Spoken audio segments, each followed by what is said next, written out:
And good morning. How is everybody today? Good Friday morning. And my goodness, uh, I don't know how you guys have been. This has been a wild week for me. We're gonna go with the quote pretty quick here. I and this is from Chinua Achebe, who was a and probably still is a brilliant. I don't know if he's still at Harvard, but he wrote a controversial paper about Joseph Conrad in a way to get everybody's attention to start addressing colonialism, the nice colonialism as well as the obvious horrors of colonialism the uh, and that so it brings up things that we are we think we want to be heroes. We want to be heroes, right? Um, so let's just look at what he says. While we do our good works, let us not forget that the real solution lies in a world in which charity will have become unnecessary.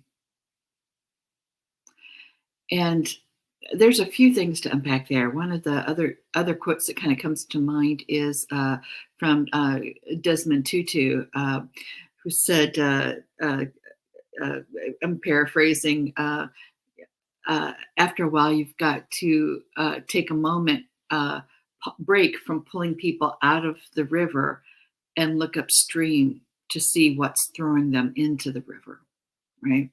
And quite often, in interpersonal relationships as well as on a societal level, what we tend to do is I'm going to switch over to a different mode. Let's see. Is this it? Yeah. I'm going to switch over to the different modes. I can see you. I can't see you, but it feels like I can see you. You can see me a little bit better for some reason. So again, while we do good works, let us not forget that the real solution lies in a world in which charity will have become unnecessary. And what I was saying is that, especially with the title, the Charitable Industrial Complex, and that's something. I, I guess you know these things your whole life, and but you become very aware of it, and society becomes very aware of it in certain points of your life, right? And I remember my daughter going to she was in college and she went to as part of one of her scholarship things. She had it was one of those summer training opportunities for people who help folks that don't have opportunities gain opportunities. She was a Mellon Fellow, and this was not part of the Mellon program, but it was adjacent to it. And I remember her coming back and saying, "Oh, Mom, I was the only person of color there because my kids are half Pacific Islander, and actually I'm mixed race, but it doesn't show." And she was the only one. She was the only one there. Everybody else was there because they were and this was decades ago. So this was way before the everybody wearing their safety pins and all the things about being allies and allyship, and that was before all of that became conscious, and we started to kind of tease things out that maybe in our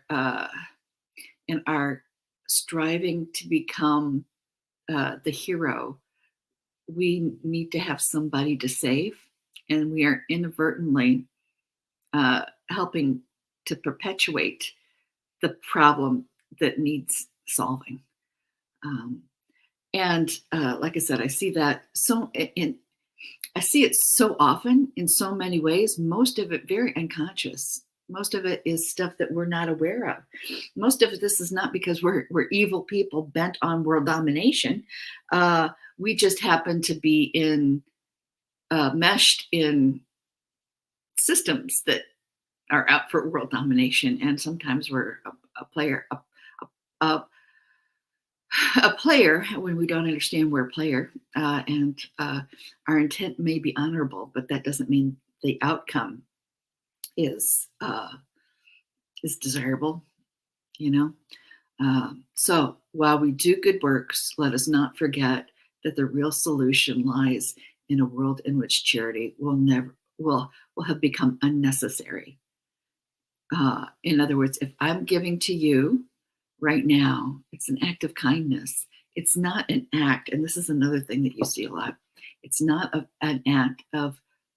Uh, it's not an act of showing my superior status either, right?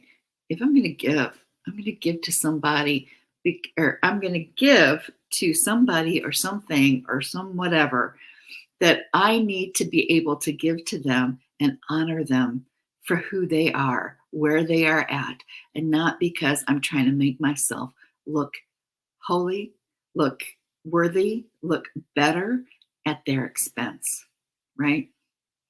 And uh, and that's something that you just, it's not a one and done. There's a yoga term that I've been using for maybe half a century, and it's called tarka. Um, is that appropriation? I don't pretend to be uh, of that culture, but words. I come from a linguistics background, and words are powerful. And sometimes you don't have words in your native language that you could express the same thing in another language. Pajamas is also Sanskrit, and so there's a lot of different interesting ways that we borrow ideas and concepts from each other. And this is an idea and a concept that I want to give full credit to the subcontinental philosophies of old, but I would really love to see it being used worldwide. And that is, it's, in an essence, it's what I try to do all the time. Take 10 minutes. Everything that I do worthwhile comes to me in 10-minute chunks, because I can be attentive and I can be present and I can be real there for that amount of time. I can do the hard work. I can swallow those frogs. I can see the bliss of civilization and the bliss of nature, in very short periods of time, very short bursts periods of time. Longer times, I think sometimes we get muddled down. But for 10-minute chunks, I think we've got the presence of mind to be here and now, if we practice enough.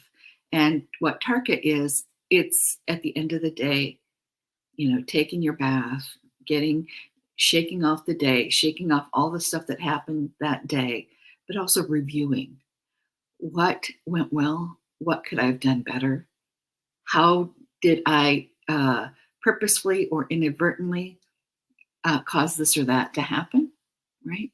It's a way, it's a reflection. And a lot of traditions do this. I just know that really convenient old Sanskrit term of tarka. Sometimes it was in Western culture, we tend to use the same words over and over again for various shades of the meaning, like, oh, love. My goodness, how many definitions does love have? How many definitions does meditation or reflection have? Right? This is a purposeful one with very specific intent, not to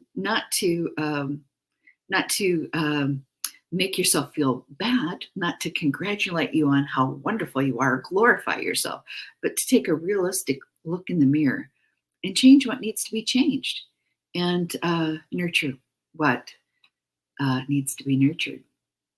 And we're out of time. Can you believe it? And it's the weekend. So I want you guys all to have a very blessed weekend. And I will see you again Monday. And hopefully we'll get more improvement as we go. Thank you so much for coming along with me as we beta test this program. My target is to get better and better each week. And with your help, I will. Thank you.